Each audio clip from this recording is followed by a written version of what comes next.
I'm Sylvester, 34, and when my father died last year, the will reading changed my life forever. My sister Natalie inherited everything valuable, the house, the business, all investments.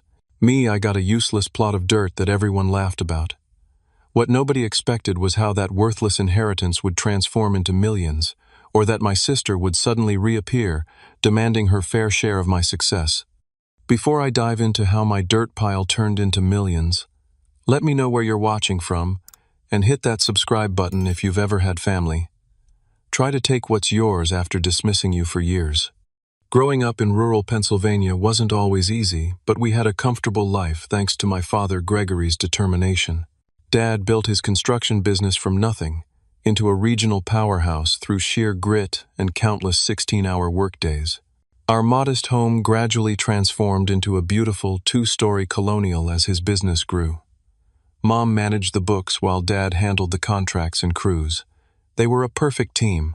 My sister Natalie was 4 years older than me and seemed to inherit Dad's business instincts from day one.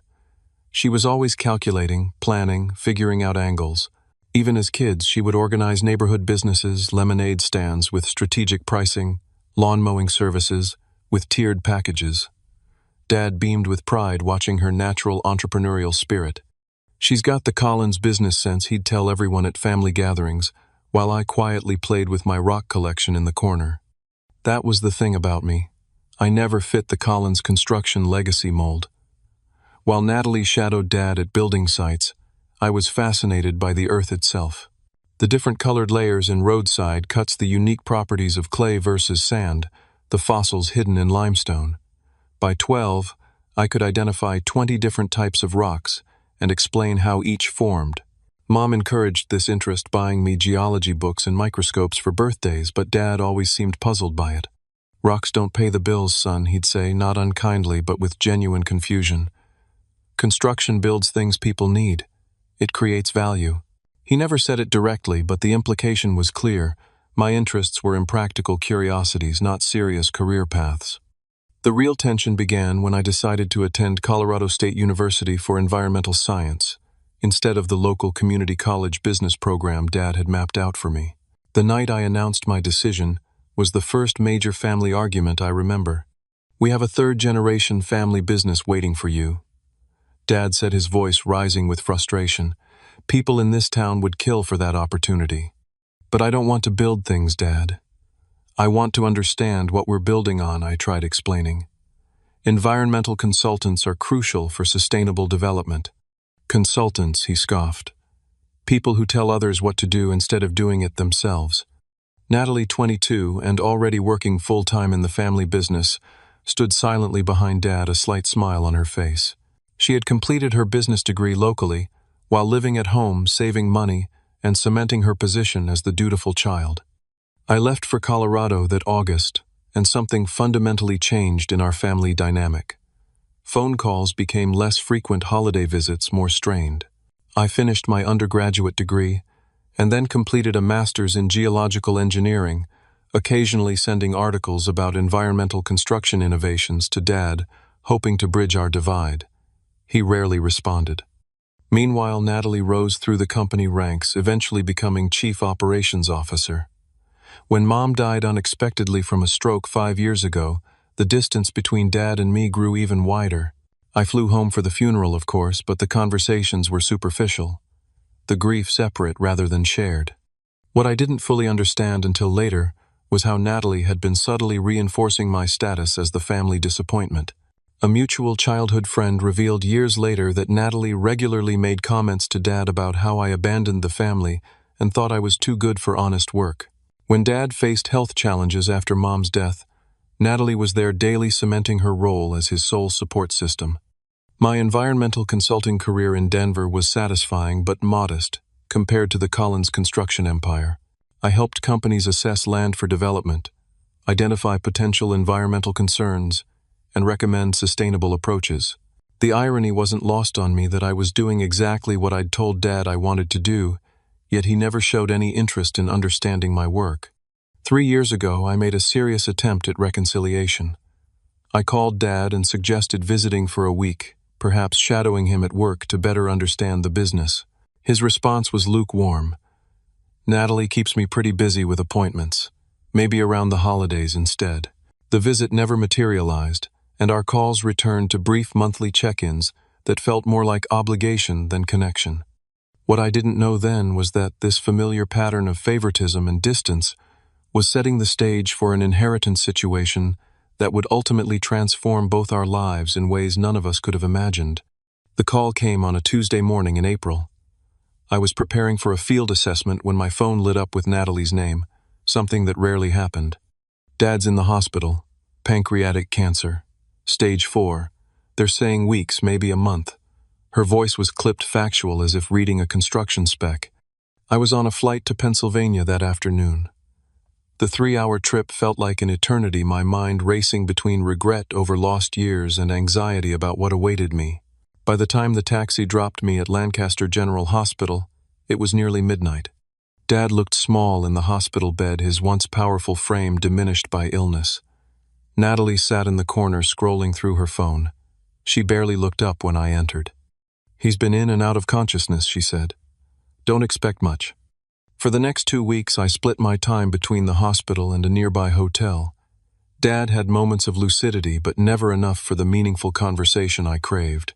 Mostly he slept or stared vacantly, while machines beeped around him. Natalie came for scheduled visits, always with paperwork or business calls to make in the hallway. I noticed she had Dad's medical power of attorney and seemed to be making all decisions with minimal consultation. When Dad passed, it was early morning. I had been reading quietly by his bedside while Natalie was at home sleeping. The nurse said sometimes people wait until they're alone to let go. I hoped it wasn't because he felt alone with me. The funeral was well attended, a testament to how many lives Dad had touched through his business and community involvement. Dozens of current and former employees shared stories of his fairness and generosity. Several mentioned how he had given them second chances after personal setbacks or helped them purchase first homes. I sat in the front row next to Natalie, feeling like an imposter among people who seemed to know a version of my father I had never fully encountered. 3 days after the funeral, we gathered at the office of Marcus Johnson, Dad's attorney for over 20 years. The wood-paneled conference room felt suffocating as we waited. Natalie sat opposite me, composed in a black dress, occasionally checking her watch or phone. Marcus entered with a leather portfolio and a solemn expression. After brief condolences, he got straight to business. "As executor of Gregory Collins' estate, I'll now read the last will and testament signed and notarized 6 months ago." He began placing reading glasses on his nose. What followed was a systematic distribution of assets that felt like watching a one-sided tennis match. The family home valued at $850,000 to Natalie. Collins Construction Company, recently appraised at $2.3 million to Natalie. Investment and retirement accounts totaling $1.2 million to Natalie.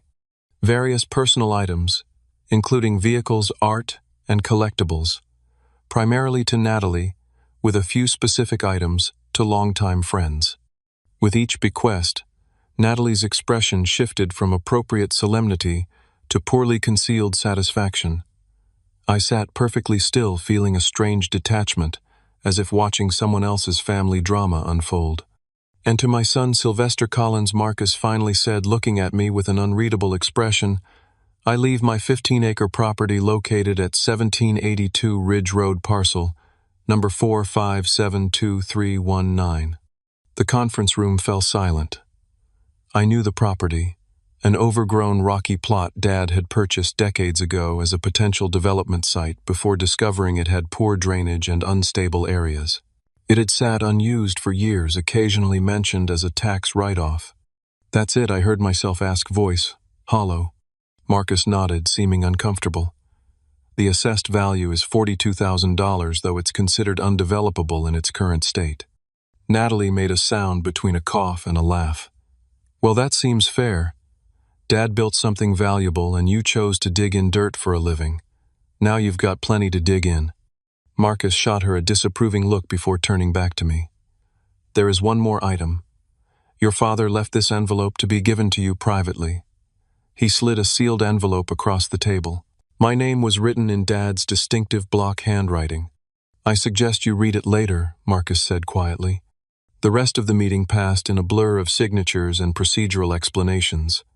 Natalie discussed timeline details for transferring the business assets, while I sat silently, the unopened envelope burning a hole in my pocket. As we left the office, Natalie paused on the steps. "Don't look so shocked, Sylvester.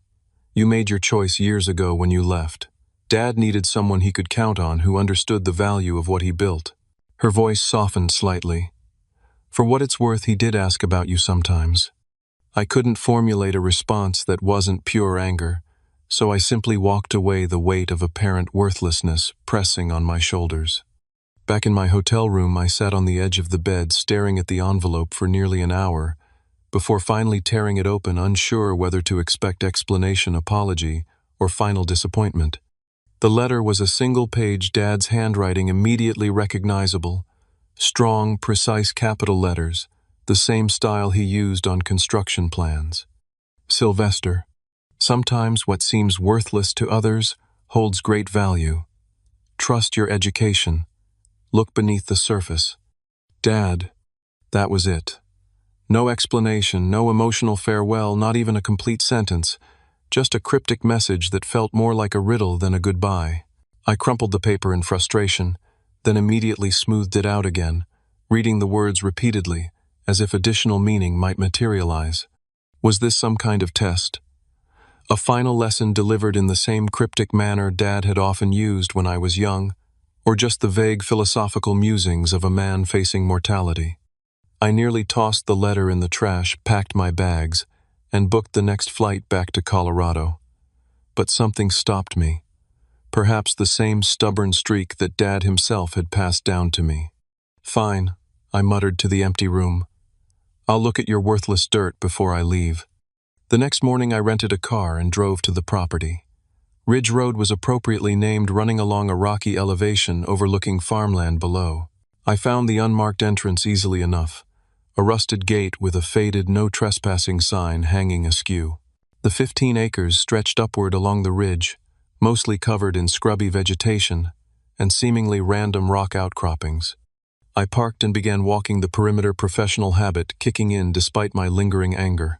The southern portion was heavily wooded with mature oak and maple trees, while the northern section featured the exposed rock formations that had likely made development difficult. But something about those formations caught my attention.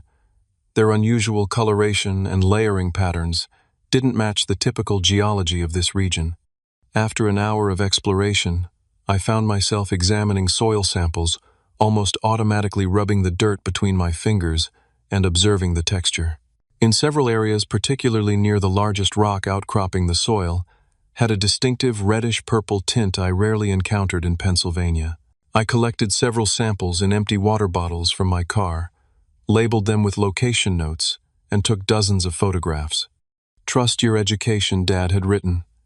Well, my education told me something wasn't typical about this land. I drove to the local library and used their computer to research the geological history of the area. Most sources confirmed what I already knew. The region was primarily limestone and shale bedrock from ancient seabeds. But one obscure article from a 1967 geological survey mentioned anomalous mineral deposits discovered in a narrow band along the same ridge where Dad's property sat.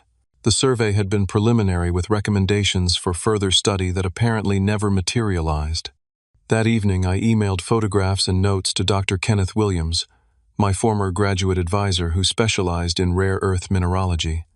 I didn't expect an immediate response, but my phone rang within hours. "Sylvester, where exactly did you take these samples?" Dr. Williams's usual calm demeanor was replaced with barely contained excitement. "My father's property in Pennsylvania." "Why? What do you see?" "The coloration and formation patterns are consistent with several rare earth elements, possibly including neodymium and dysprosium. These aren't typically found in that region, which makes it particularly interesting. Of course, I can't confirm anything without proper testing, but if I'm right, this could be significant." Significant how, I asked, heart beginning to race. Rare earth elements are crucial components in everything from smartphones to electric vehicles to wind turbines. The U.S. has very few domestic sources, making any potential deposit extremely valuable. You need to get professional testing done immediately. The conversation shifted to technical details and testing recommendations, but my mind was already spinning with implications. Dad's worthless land might actually contain something valuable enough to explain his cryptic note. I extended my hotel stay indefinitely and contacted Burlington Geological Services, a reputable testing company with offices in Philadelphia. Their earliest available comprehensive survey was 3 weeks out and would cost $8,000, nearly wiping out my modest savings. I booked it without hesitation. While waiting, I divided my time between researching rare earth mining operations and exploring every inch of the property. I created detailed maps, took hundreds of soil samples, and read everything I could find about mineral rights and extraction regulations in Pennsylvania. The waiting was excruciating, but it gave me time to process a new possibility that my father might have known or at least suspected what lay beneath his seemingly worthless land. Had he given me something potentially valuable after all? And if so, why the secrecy? A memory surfaced from when I was perhaps 10 years old. Dad had taken me to a construction site where they were excavating for a foundation. While the crew worked, he picked up 2 rocks from the pile of excavated material. "Which one of these is more valuable, Sylvester?" he had asked. I examined them carefully. One was smooth, polished, and attractive, clearly a river rock someone had brought in for landscaping. The other was rough, ordinary, and caked with dirt. "The pretty one," I said confidently. Dad smiled and broke open the ordinary-looking rock with his hammer. Inside were beautiful purple crystals catching the sunlight. "Never judge by what you first see," he said. "Value isn't always obvious." Had that lesson been a precursor to this final test? Was I finally understanding a message Dad had been trying to communicate for decades? When Burlington Geological Services finally arrived with their equipment and team of 4 specialists, I watched their methodical process with nervous anticipation. They conducted core sampling, ground-penetrating radar surveys, and various chemical tests across the property for 2 full days. "We'll have preliminary results in about 10 days, the lead geologist told me as they packed up. "But off the record, you've got something interesting here. Very interesting." Those 10 days felt like 10 years, but when the results finally arrived by courier, they exceeded even my most optimistic hopes. The manila envelope from Burlington Geological Services contained 50 pages of technical data, but the executive summary told me everything I needed to know. Property assessment confirmed significant deposits of multiple rare earth elements, including neodymium, praseodymium, dysprosium, and terbium, in commercially viable concentrations. Conservative estimates place recoverable resources at approximately 820 metric tons across examined strata. Current market values would place unrefined material value between $20 and $30 million, with potential for higher valuation depending on concentration processes employed.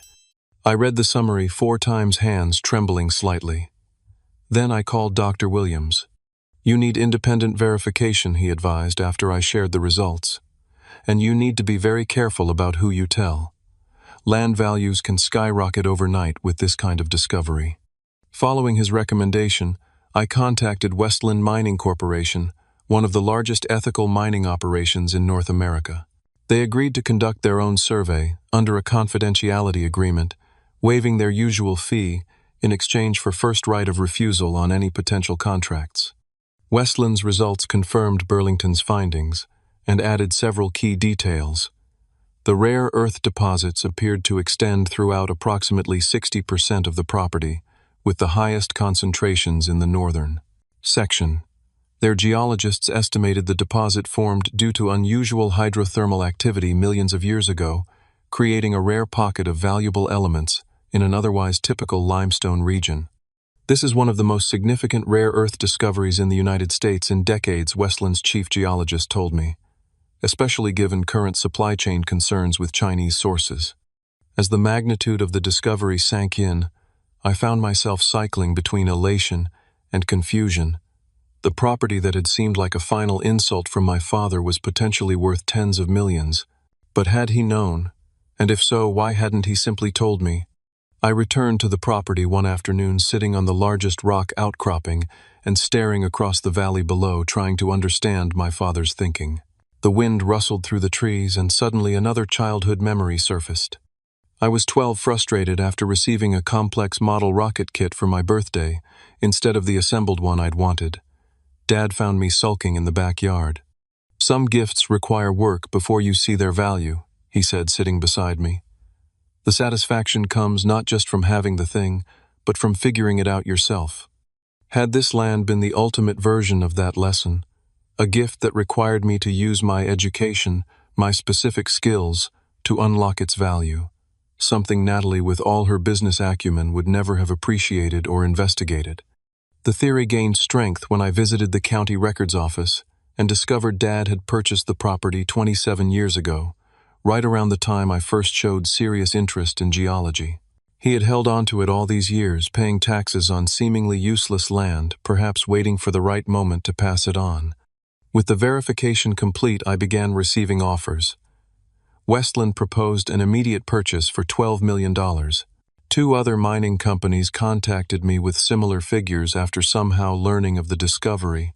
All were substantial amounts, but my research suggested they represented only a fraction of the land's true potential value if developed correctly. I decided to take a different approach, scheduling a meeting with Elaine Parker, an environmental law specialist in Philadelphia who had extensive experience with mineral rights and sustainable resource development. "These companies are lowballing you," she confirmed after reviewing the geological reports. "But more importantly, an outright sale means losing control of how the land is developed. Given your background, I'm guessing that matters to you." She was right. The thought of my father's property being stripped without environmental safeguards was unacceptable. "What alternatives do I have?" I asked. "Partnership structures, operational leases with strict environmental covenants, or creating your own company to oversee development with contracted expertise," she explained. "Each has different implications for control, profit potential, and long-term responsibility." Over the next week, Elaine helped me explore these options, while news of the discovery began circulating in the local community. I received numerous inquiries, some professional, others less so, and realized I needed to make decisions quickly before speculation complicated matters further.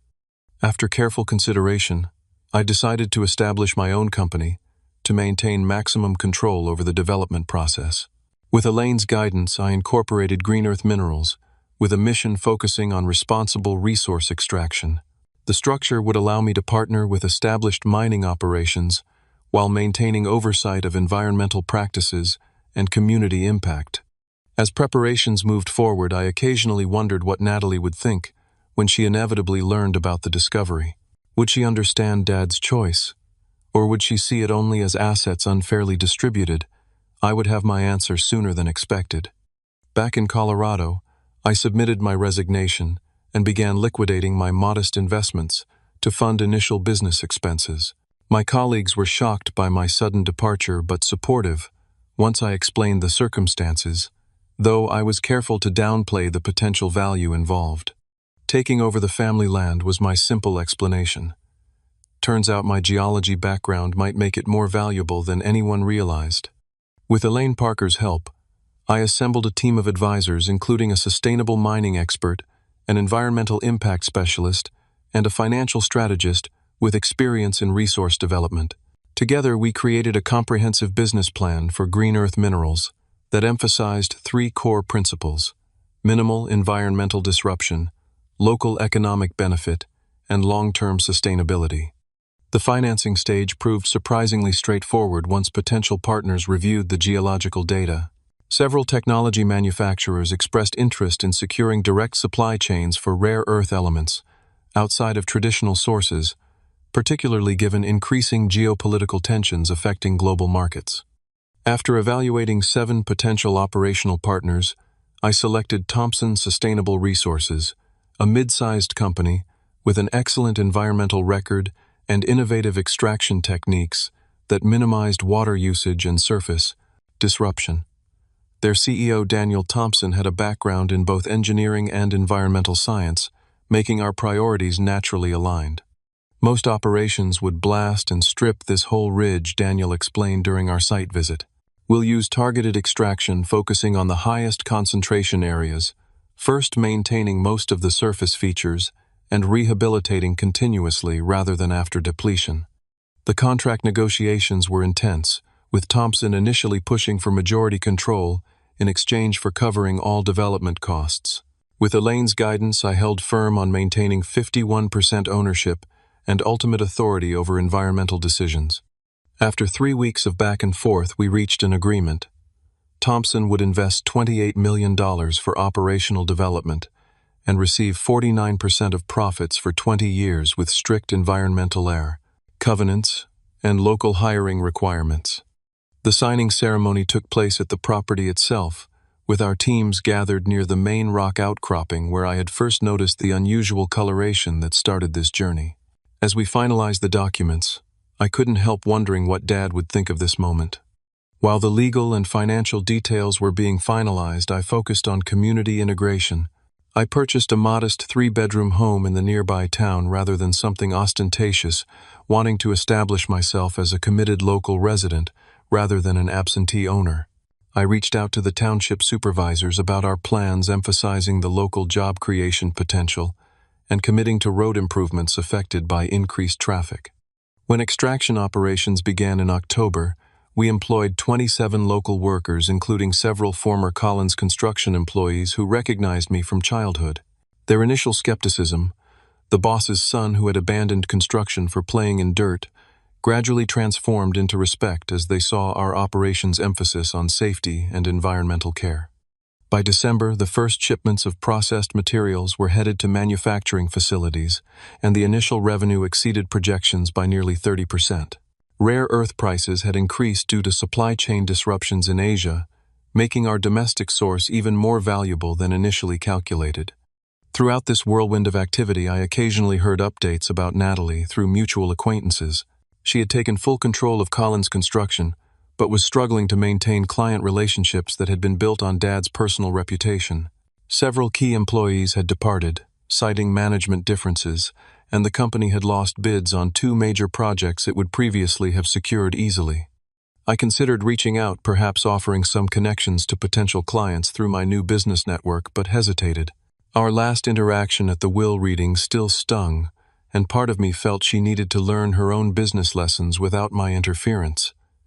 It was a decision I would soon reconsider. Living back in my hometown was an adjustment after years in Colorado. I found myself rediscovering places from childhood now viewed through adult eyes. Occasionally I visited Dad's grave, updating him on the business developments, as if he could hear.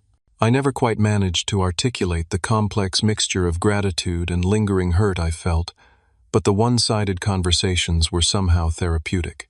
"You were right about the land," I told the granite headstone on one winter visit. "I just wish we could have talked about it. I have so many questions I'll never get to ask you." The business continued growing steadily through the winter months. By February, Green Earth Minerals was valued at approximately $42 million, with projections to double within 18 months as production increased. My personal net worth on paper had reached nearly $24 million, though most remained tied to the business rather than liquid assets. I maintained my relatively modest lifestyle, focusing on reinvesting in improved extraction technology and expanding our environmental monitoring systems. The only significant personal expenditure was establishing a college scholarship fund for local students interested in environmental science or sustainable resource management. After 8 months of operation, with spring beginning to transform the landscape, I arrived at my office one morning to find an unexpected visitor waiting in the reception area. Natalie sat primly in a visitor chair, dressed in a business suit that looked considerably more expensive than the company she now controlled could likely afford. "Hello, brother," she said with a smile that didn't quite reach her eyes. "I think it's time we had a family conversation." Natalie looked different from when I'd last seen her at the will reading. The confident, almost smug expression was replaced with something I couldn't quite identify, a strange mixture of friendliness and calculation that immediately put me on guard. "This is a surprise," I said, leading her into my office. "What brings you by?" She glanced around, taking in the modest furnishings and geological maps lining the walls. "Nice operation you've built here. Word travels in small towns. Very impressive what you've done with Dad's gift." The slight pause before gift carried volumes of unspoken meaning. "Thank you," I responded cautiously. "It's been an unexpected journey." Natalie settled into a chair, crossing her legs and adjusting her designer watch.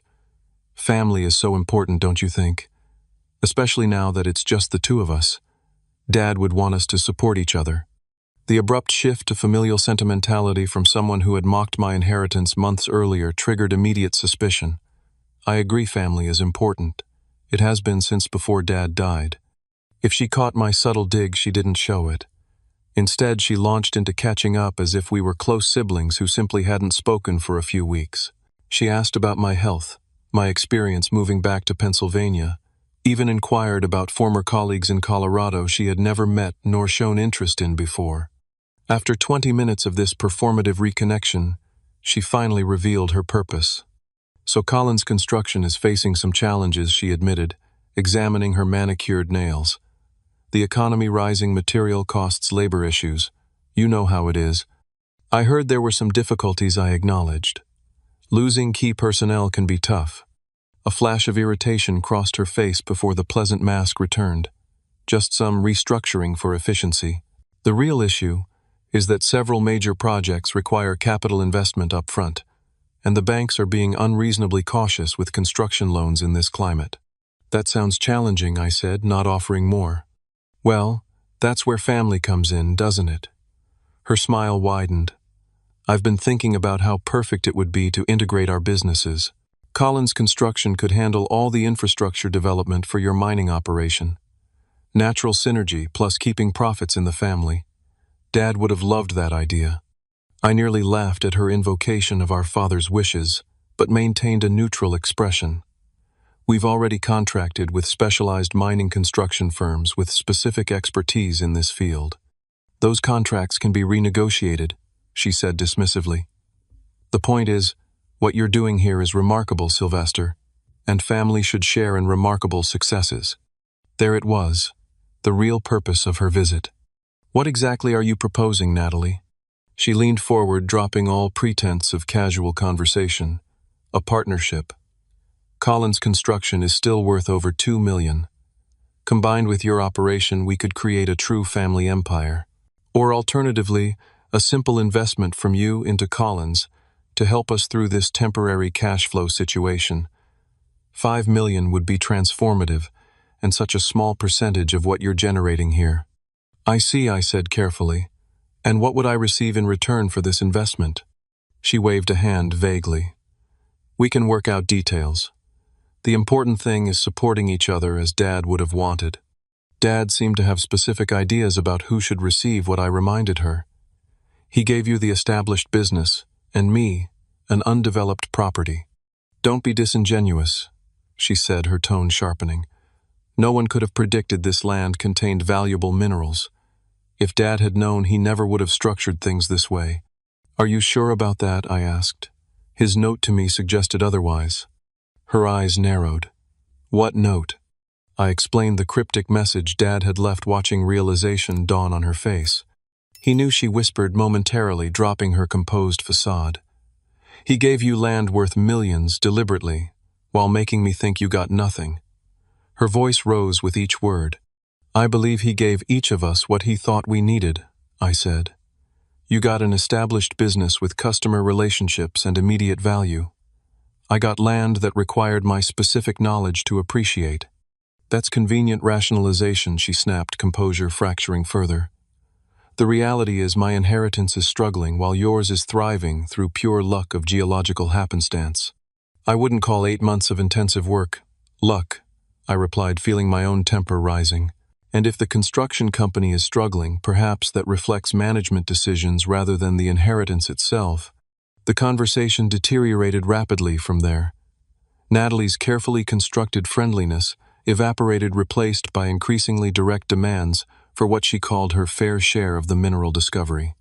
We both know Dad wasn't thinking clearly in his final months, she declared. He was medicated, confused. If he truly understood the value distribution, he would have divided everything equally. That's not what his will specified, I reminded her. Wills can be contested, she shot back, especially when there's evidence of undue influence or hidden assets. Are you threatening legal action? I asked incredulously. "I'm suggesting we resolve this as family before attorneys become necessary," she replied, tone suddenly businesslike again. 20% ownership in green earth minerals transferred to me would be reasonable compensation for the disproportionate inheritance division. The audacity was breathtaking. After years of cultivating her position as the favored child, mocking my career choices, and openly gloating about her inheritance, she now wanted a significant portion of what my education and effort had created from Dad's final gift. "I think we're done here," I said, standing up. "I have no intention of transferring ownership to you or investing in Collins Construction. Your business challenges are yours to solve, just as I solved mine." Her face hardened as she gathered her purse. "You always were selfish, Sylvester, always thinking you were too good for the family business, too special to get your hands dirty with real work. Now you're too important to help your own sister." "That's a fascinating rewriting of history," I replied, holding the door open, "especially coming from someone who called my inheritance worthless dirt a few months ago." At the threshold, she turned back, expression cold. "Dad would be ashamed of your greed. My attorney will be contacting yours. Family should have shared in this discovery. And if you won't do the right thing voluntarily, there are legal remedies for unjust enrichment and hidden assets in estate settlements. Do what you feel you must," I replied calmly. After she left, I sat at my desk for nearly an hour, emotions cycling between anger, hurt, and oddly pity. The sister I remembered from earliest childhood, before competition for Dad's approval had soured our relationship, seemed completely gone, replaced by someone consumed by entitlement and resentment. Later that day, I called Marcus Johnson to warn him about Natalie's threats and inquire about their legal validity. "The will is solid," he assured me. "Your father was of sound mind, had a complete medical evaluation just before signing, and was very specific about his wishes. As for the mineral discovery that happened after the estate was settled based on your expertise, exactly as your father anticipated." "So there's no real legal threat?" I asked. "I didn't say that," Marcus cautioned. "Anyone can file a lawsuit, merit notwithstanding. It would likely be dismissed eventually, but could tie you up in expensive litigation for years, creating public records of your business operations and potentially complicating your partnerships. So even a meritless case could cause problems," I summarized. "Unfortunately, yes. Legal vindication sometimes comes at substantial practical cost." I thanked him and hung up, troubled by the implications. The rational business decision might be to offer Natalie some settlement just to avoid the distraction and potential complications of a legal battle, regardless of its merit. But something in me rebelled at the thought of rewarding her threats and entitlement. As darkness fell outside my office window, I found myself staring at Dad's letter again, wondering what guidance he would offer in this situation. The phrase "look beneath the surface" took on new meaning, perhaps applying not just to the land's hidden value, but to finding deeper solutions to the conflict now emerging. With that thought, an idea began forming, one that honored both Dad's legacy and my own values, while potentially addressing the family rift in an unexpected way. The certified letter from Bradford Winters and Associates arrived exactly as Marcus had predicted. The legal language was dense, but the message clear. Natalie was demanding equitable redistribution of concealed assets from our father's estate, claiming he lacked full knowledge of the property's value and that I had somehow concealed information during probate proceedings. Marcus called minutes after I notified him about receiving the letter. "This is thin legal reasoning," he assured me. "But as I mentioned, even weak cases can create headaches. How do you want to proceed?" "I need some time to think," I told him. "Can you delay any response for 2 weeks?" "Easily. These things move slowly anyway." During those 2 weeks, I found myself repeatedly returning to Dad's letter and the memories it had triggered. One evening, sitting on my back porch watching the sunset, I unfolded the worn paper and studied those few words again. Sometimes what seems worthless to others holds great value. Trust your education. Look beneath the surface. What struck me now wasn't just the guidance about the land's hidden minerals, but the broader philosophy those words represented.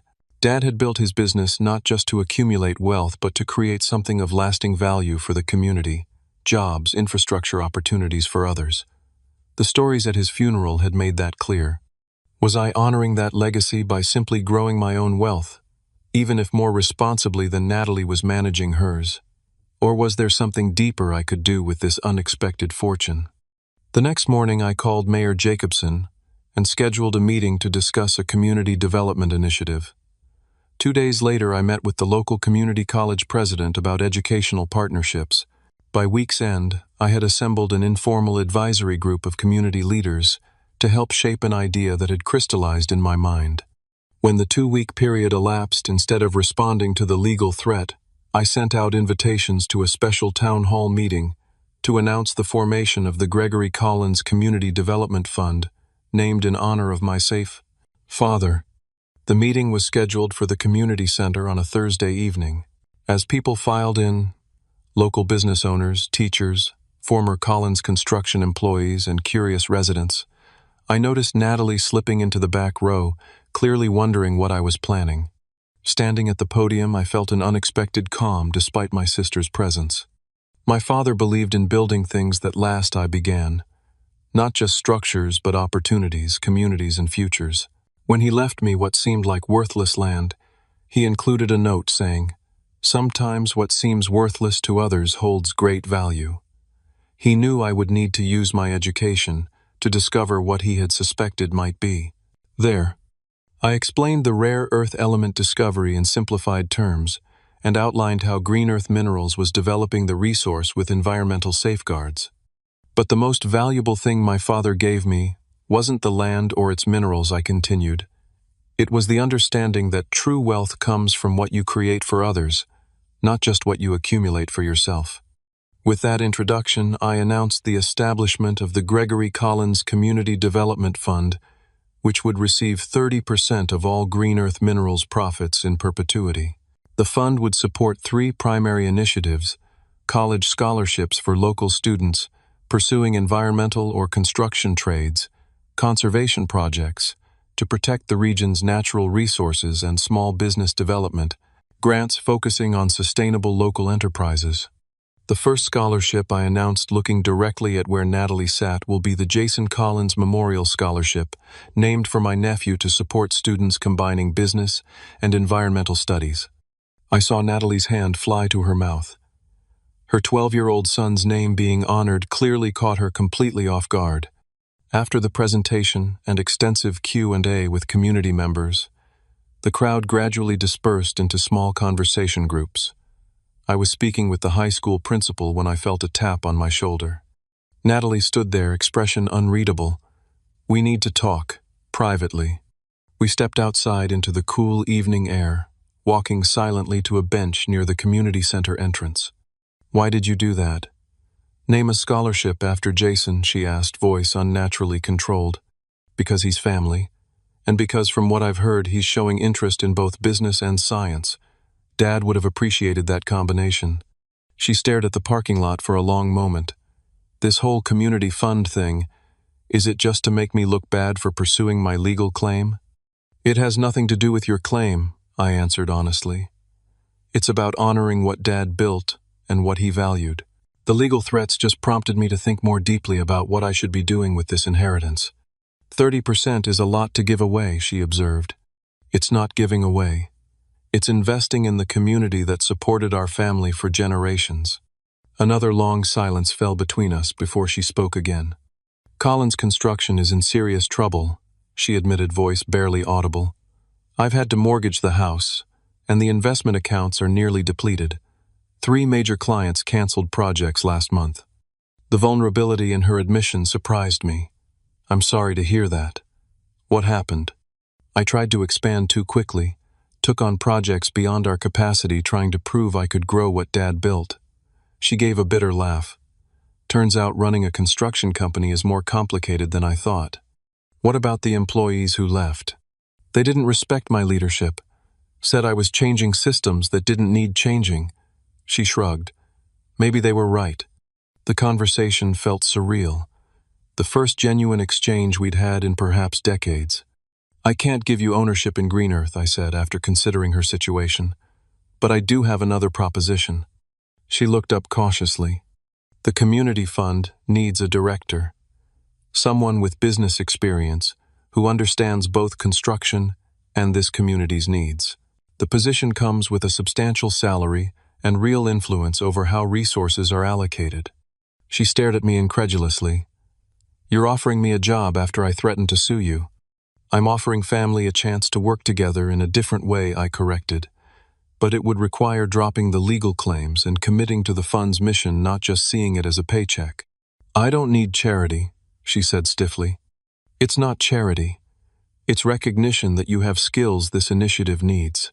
But it's also not a blank check or a bailout for Collins Construction. That business succeeds or fails on its own merits. Natalie stood abruptly. I need to think. And talk to my attorney. Take whatever time you need, I replied. The offer remains open regardless. For 3 weeks, I heard nothing. The certified letters from her attorney stopped, but no communication came in their place. I proceeded with establishing the fund's legal structure and initial grant programs, leaving the director position unfilled. Then one Sunday morning, a text message appeared. Coffee at Miller's Cafe, 10 a.m. Natalie was already seated when I arrived, 2 cups of coffee on the table. I fired my attorney, she began without preamble. And I've decided to file for Chapter 11 reorganization for Collins Construction. Trying to save it was destroying everything else, including my relationship with Jason. I'm sorry, I said sincerely. She shook her head. Don't be. It's the first honest decision I've made in years. Dad built something great, but I was trying to preserve it for the wrong reasons. Pride competition with you, fear of failing the golden child role I'd created. The self-awareness surprised me. What will you do now? That depends, she said, meeting my eyes directly. Is the fund director position still available? And more importantly, could you actually work with me after everything that's happened? The position is available, I confirmed. As for working together, I think Dad would expect us to at least try. A ghost of a smile crossed her face. He always did like difficult challenges. 2 months later, Natalie sold what remained of Collins Construction to a larger regional firm that retained most of the employees. She moved into a modest house near mine and threw herself into developing the community fund with surprising passion and skill. Our working relationship remained professional and sometimes strained, but over time small moments of genuine connection emerged. She brought valuable insights about community needs that my more scientific perspective sometimes missed, and her business network proved essential for launching several initiatives. By the 1-year anniversary of Green Earth Minerals' operation, the Gregory Collins Community Development Fund had awarded 15 scholarships, funded 3 conservation projects, and provided startup grants to 7 local businesses focusing on sustainable practices. Jason, Natalie's son, had become a regular visitor to the mining operation, fascinated by both the business logistics and the geology. Standing at the observation point overlooking the carefully managed extraction area one evening, I reflected on the unexpected journey of the past 18 months. The worthless dirt that was supposed to be my disappointing inheritance had transformed not just my financial situation, but my understanding of what Dad had been trying to teach me all along.